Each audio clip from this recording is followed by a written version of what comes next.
नमस्कार, स्वागत है आपका। मैं हूं आपके साथ रवि मिश्रा और आज हम पहुंचे हैं सतारा में। जी हां, महाराजा छत्रपति महाराज शिवाजी महाराज की ये धरती है और शिवाजी महाराज की इस धरती पर पब्लिक क्या कह रही है, यही जानने के लिए पब्लिक पोल में आज हम सतारा पहुंचे हैं। सतारा लोकसभा क्षेत्र है, यहां कैसी जंग है, क्या मुद्दे हैं, इन सभी पर हम बातचीत करेंगे। हमारे साथ यहां स्थानीय नेता जुड़ेंगे, हमारे साथ यहां स्थानीय लोग, यहां के पब्लिक जुड़ेगी और उनसे ही सीधे ये सवाल करेंगे कि आखिर सतारा में बड़े मुद्दे क्या हैं, किसका पलड़ा भारी है, कौन यहां से पहुंचेगा लोकसभा चुनाव, किसके हाथ जनता देगी जीत का झंडा। तो तमाम मुद्दों पर बात करेंगे। सतारा के बड़े इश्यूज क्या हैं ये बात करेंगे, महाराष्ट्र के मुद्दों पर बात करेंगे, भारत के राष्ट्रीय मुद्दों पर बात करेंगे, बात होगी प्रधानमंत्री नरेंद्र मोदी को लेकर भी। इन तमाम विषयों को आज पब्लिक पोल में हम उठाने जा रहे हैं सतारा से। लेकिन उसके पहले सीधे स्टूडियो चलते हैं और देखते हैं इस वक्त की 25 बड़ी खबरें क्या है। और महाराष्ट्र के हॉट सीट में से एक सतारा में क्या है पब्लिक का मूड, आइए जानने के लिए सीधे चलते हैं मेरे सहयोगी रवि मिश्रा के पास। तो पब्लिक पोल के आज के इस कार्यक्रम में हम मौजूद हैं सतारा में और देखिए, सतारा में मुकाबला इसलिए दिलचस्प है कि पिछले 5 साल में सतारा की राजनीति बिल्कुल महाराष्ट्र की राजनीति की तरह बदली है। राजनीति जो बदली है उसका असर सतारा पर कितना पड़ेगा। देखिए, यह माना जाता है कि महाराज छत्रपति शिवाजी की यह धरती है, यहां से भगवा ध्वज पूरे भारत में लहराया, हिंदुत्व का परचम लहराया और यहां पर उनकी विरासत भी मौजूद है। लेकिन राजनीति बदली है। माना जाता था कि नए युग में राजनीति में शरद पवार का यह गढ़ था, लेकिन जब से पार्टी टूटी है, जब से पार्टी का विभाजन हुआ है, तब से यहां का गणित बदला है और इस बदले गणित में 2024 के लोकसभा चुनाव को लेकर भी पार्टियां अपनी अपनी रणनीति बना रही हैं। तो इस चर्चा की हम शुरुआत करेंगे और सबसे पहले हमारे साथ जो दो खास मेहमान जुड़े हुए हैं उनका परिचय आपसे करा दें। हमारे साथ देखिए इस वक्त जुड़े हुए हैं बीजेपी से धैर्यशील कदम जो कि जिला अध्यक्ष हैं, स्वागत है आपका। और साथ ही हमारे साथ हैं सुनील माने जो कि एनसीपी शरद गुट के जिला अध्यक्ष हैं, वो भी हमारे साथ इस कार्यक्रम में मौजूद हैं। बड़ा मुकाबला इस बार है छत्रपति उदयनराजे भोसले और शशिकांत शिंदे के बीच। उदयनराजे भोसले बीजेपी के उम्मीदवार हैं यहां से और शशिकांत शिंदे एनसीपी शरद गुट के उम्मीदवार हैं। सवाल बड़ा यही है कि इस बदले माहौल में कौन यहां से सतारा से जीत का परचम लहराएगा, कौन लहराएगा इस बार? सतारा में निश्चितच उदयनराजे जी जीतेंगे। भारतीय जनता पार्टी का बोलबाला पूरे देश में है। भारतीय जनता पार्टी ने एक इंफ्रास्ट्रक्चर अच्छे तरीके से डेवलप किया है। उधर तरुणों के हाथों को रोजगार प्राप्ति हुई है। ये जो अपोजिट वाले जो उम्मीदवार है उनके बराबरी में ये उदयनराजे जी, इन्होंने सातारा जिले का एक बड़ा विकास किया है। इस वजह से अभी सातारा जिला मान भी गादी को देगी और मत भी गादी को देगी। लेकिन दलों में इधर उधर होने से क्या फर्क पड़ेगा भाई? कल को कोई एनसीपी में रहता है फिर बीजेपी में आ जाता है। नहीं, कुछ नहीं फर्क पड़ेगा। लोग तो यही कहेंगे ना पार्टी बदल बदलने के लिए कुछ तो फर्क नहीं पड़ता। ऐसा आप क्यों कह रहे हैं? ऐसा क्यों? क्योंकि इसके मोदी के जो है विचार है उसको अच्छा, नरेंद्र मोदी का फैक्टर सतारा में नरेंद्र मोदी का भी फैक्टर चलेगा और यहाँ पे हमारे महाराज जी का बहुत बड़ा फैक्टर है, वो चलेगा क्योंकि वो शिवाजी महाराज का फैक्टर चलेगा कह रहे हैं। यहाँ पर सतारा में कहीं कोई नहीं है दूर दूर तक? नहीं, तो यहाँ तो सिर्फ पवार साहब का सतारा है, वो यशवंतराव चौहान के विचार वो करें मोदी उदयनराजे। नहीं तो यहाँ तक तुतारी ही बजेगी। सातारा में सातारा जिला राष्ट्रवादी कांग्रेस पार्टी का पहले से ही गुट कौन सी राष्ट्रवादी कांग्रेस पार्टी? अब तो दो हैं यहाँ। राष्ट्रवादी कांग्रेस पार्टी शरद पवार गुट का सातारा जिला बालेकिल्ला है और बालेकिल्ला रहेगा। और किला रहेगा। ये पूरा जिला है ना, ये शाहू फुले अंबेडकर के विचारधारा पे, शिवाजी महाराज के विचारधारा पे ये जिला चलता है और ये यशवंत विचार के ऊपर ये जिला पूरा चलता है, उनके ऊपर ही है। लेकिन सवाल है, ये राष्ट्रीय मुद्दों पर भी तो चुनाव लड़ा जा रहा है, लोकसभा का चुनाव है। ठीक है, ये स्थानीय चुनाव तो है। आपने ही पहले बताया कि ये छत्रपति शिवाजी महाराज का रियासत का इलाका है, राजधानी का इलाका है, ये सही है। लेकिन इधर जो राजनीति हुआ है, ये बीजेपी ने इधर राजनीति बहुत गंदा किया है। ये हमारे सम्मानीय जी जिलाध्यक्ष जी है, ये पुसे सावड़ी गाँव से। क्यों कह रहे हैं ऐसा? हाँ, उधर दंगल हुआ था ना, वो मोमेडियन का दंगल हुआ था, हिंदू मुस्लिम दंगल, उन्होंने किया था। चलिए अब देखिए आरोप आप पे क्या लग गए हैं। एक तो माहौल खराब। हाँ, एक मिनट मैं आ रहा हूँ, आपके पास आ रहा हूँ। वो कह रहे हैं माहौल भी खराब हुआ है, राजनीति भी बदली है।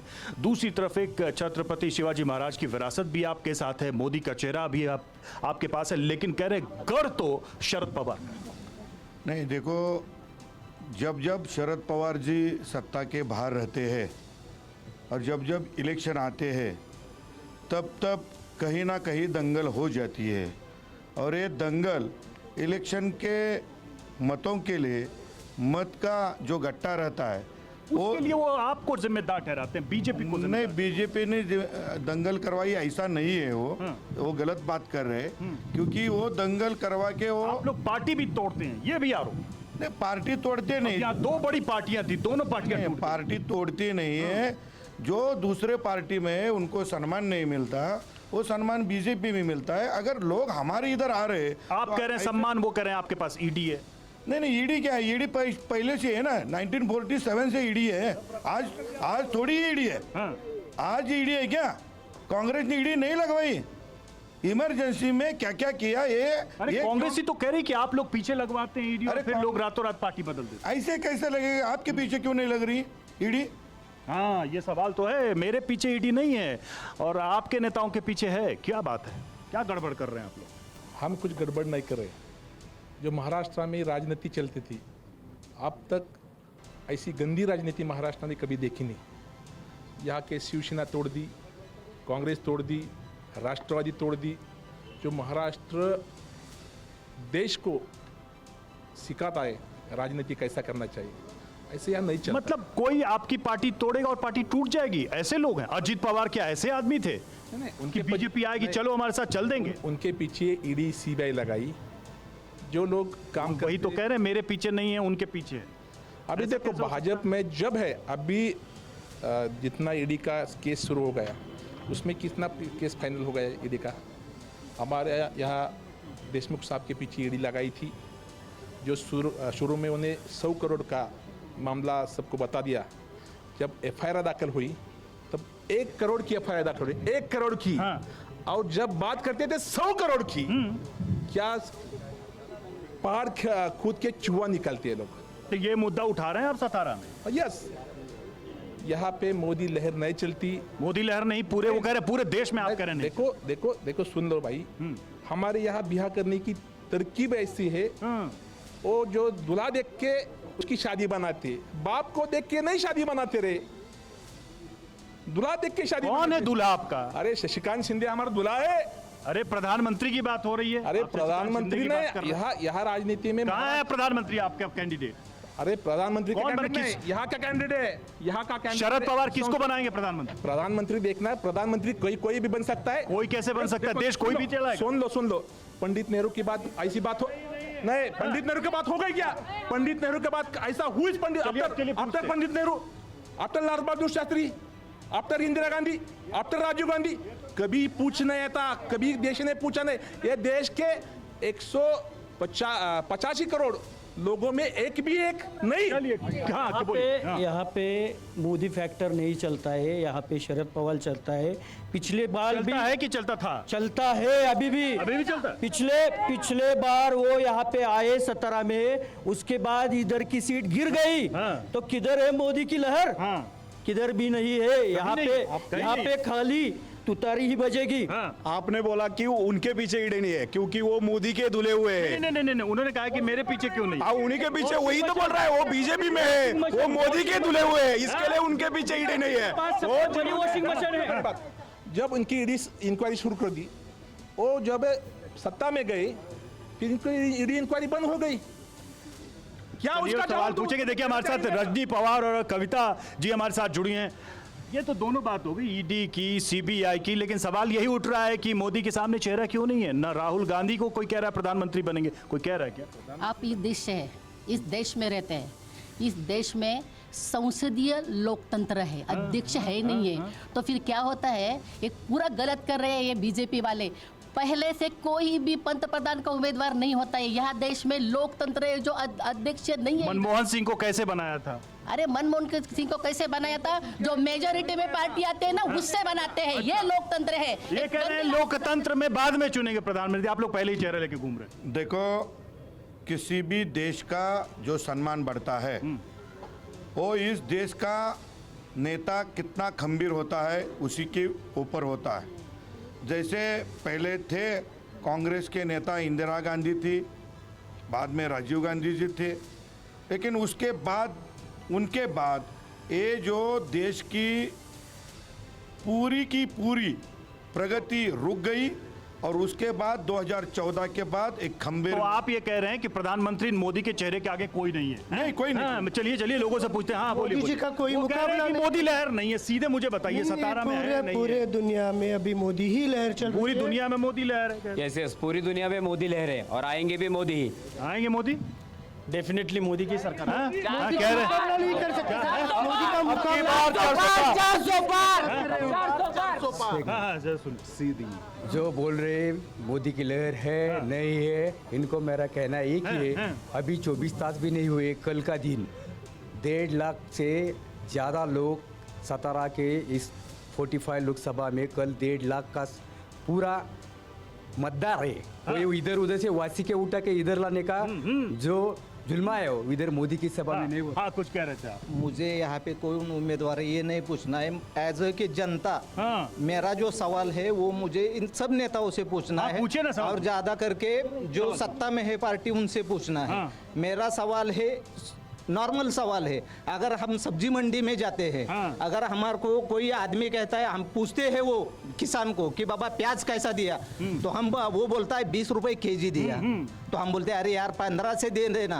अगर हम कोई भी इधर जाते हैं, सवाल क्या है? सवाल ही बता रहा हूँ, पूरा बात सुन ले या कि सबके समझ में आ जाए।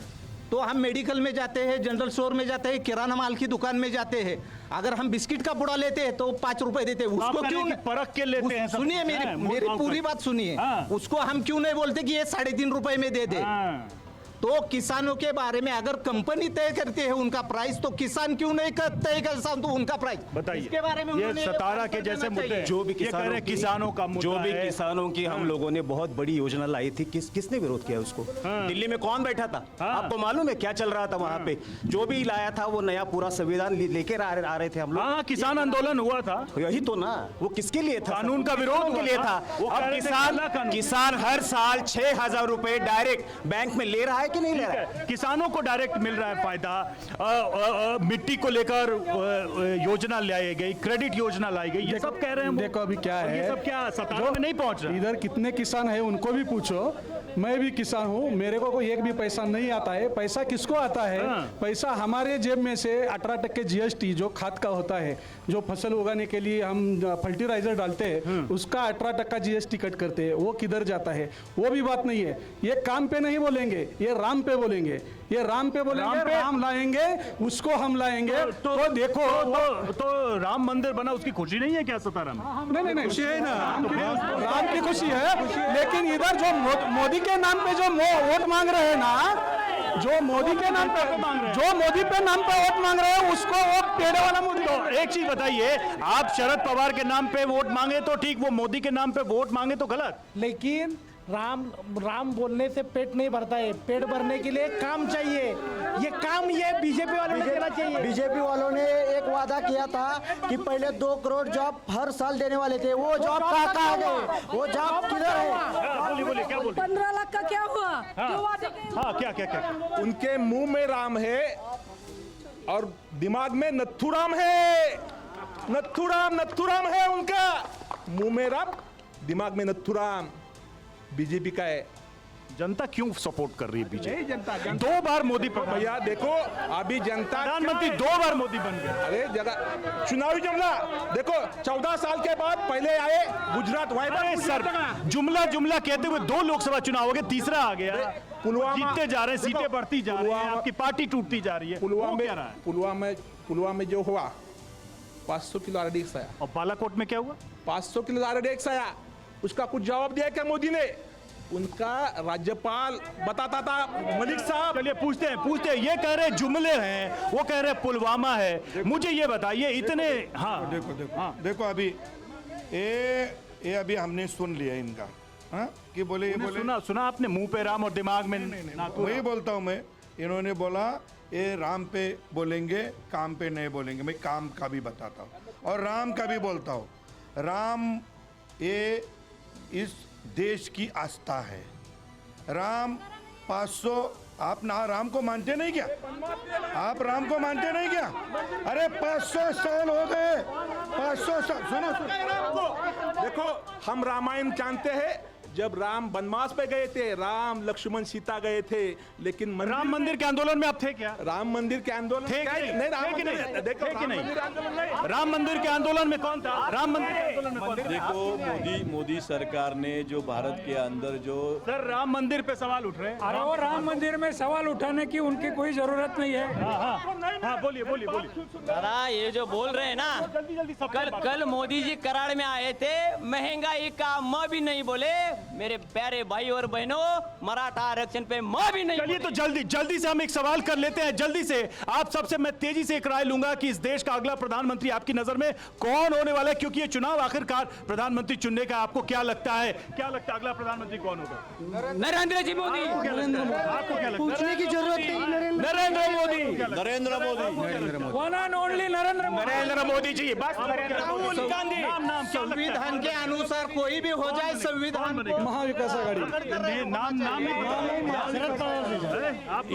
इंडिया का कोई भी प्रधानमंत्री बनेगा। इंडिया का 140 करोड़ जनता में बहुत काबिलियत के लोग हैं। बनेगा उसमें कोई एक इंडिया में बहुत सारे, हमारे पास बहुत सारे काबिलियत लोग लेकिन हैं। कोई एक नाम आपकी पसंद का कुछ है? मेरे पास कुछ है? मेरे पास 3 कोहिनूर है, शरद पवार है, उद्धव जी है और राहुल जी भी है। तीनों है। हाँ बोलिए बोलिए। कौन? शरद पवार जी। ना आपकी नजर में क्या लगता है? क्या इंडिया आघाड़ी का कोई भी आदमी बनेगा जो चुन के आएगा। सर आपको क्या लगता है, आप भी बता दो, अगला प्रधानमंत्री कौन? प्रधानमंत्री जनता तय करेगी। जनता तय करेगी। जनता तय करेगी। लेकिन आपकी पार्टी 400 पार नहीं होगा, 200 पार नहीं हो सकता।